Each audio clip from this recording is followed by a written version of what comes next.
দাফন সম্পন্ন হয়েছে, রাষ্ট্রীয় মর্যাদায় তাকে দাফন করা হয়েছে এবং পরিবারের সদস্যরা ছিলেন।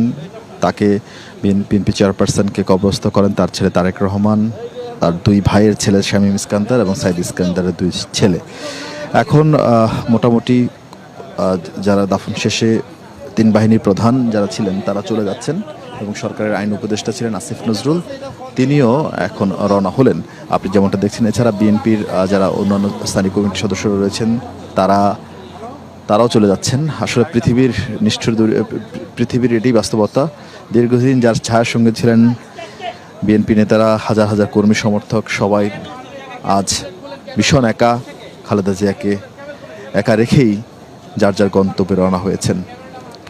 এটাই আসলে বাস্তবতা, এটাই আসলে প্রত্যেকের মানুষের জীবনে আসলে এই ধরনের কঠিন সময় পার করতে হয়। আমরা দেখতে পাচ্ছি বিএনপির সিনিয়র নেতৃবৃন্দ বের হচ্ছেন, সম্ভব তারেক রহমানও বের হচ্ছেন। তারেক রহমানের স্ত্রী ডাক্তার জুবাইদা রহমানকে দেখতে পাচ্ছি, তারেক রহমানকেও দেখতে পাচ্ছি আমরা। জাইমা রহমান রয়েছেন, আরাফাত রহমান কোকুর দুই স্ত্রী রয়েছেন, আরাফাত রহমান কোকুর দুই সন্তানও জায়ফা রহমানকে দেখতে পাচ্ছি। দুই সন্তানকে আসলে দেখা যাচ্ছে এবং বিএনপির বিভিন্ন পর্যায়ে নেতৃবৃন্দ আসলে এখানে অবস্থান করছেন। বিএনপি পরিবারের পক্ষ থেকে জুবাইদুর রহমান, যিনি এই দাফনের নেতৃত্ব দিয়েছেন, অর্থাৎ সামরিক বাহিনী সশস্ত্র বাহিনীর পক্ষ থেকে যে মেজর জেনারেল ছিলেন, তাকে ধন্যবাদ এবং কৃতজ্ঞতা জানানো হচ্ছে।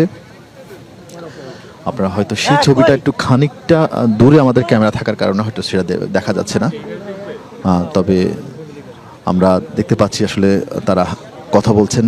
যিনি দায়িত্বের পুরো দাফন কার্যক্রমটা যিনি সুচারুভাবে পরিচালনা করেছেন, সশস্ত্র বাহিনীর মেজর জেনারেল, সশস্ত্র বাহিনীর সদস্যদের ধন্যবাদ জানাচ্ছেন এবং সালাম জানাচ্ছেন তারেক রহমান আর জুবাইদা রহমান। তাদের বহনকারী যেই বাসটি এসেছিল জিয়া উদ্যানে, সেই বাসে এই মুহূর্তে উঠে যাচ্ছেন। জুবাইদা রহমান উঠলেন, পেছনে কন্যা জাইমা রহমান এবং তারেক রহমান।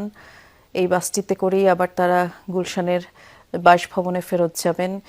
দাফন কার্যক্রম যথাযোগ্য মর্যাদায় সম্পন্ন করবার জন্য সশস্ত্র বাহিনীর প্রধানকে কিছুক্ষণ আগেই তার কৃতজ্ঞতা জানালেন তারেক রহমান এবং জুবাইদা রহমান। বাসে উঠলেন তারেক রহমান, খুব সম্ভবত কিছুক্ষণের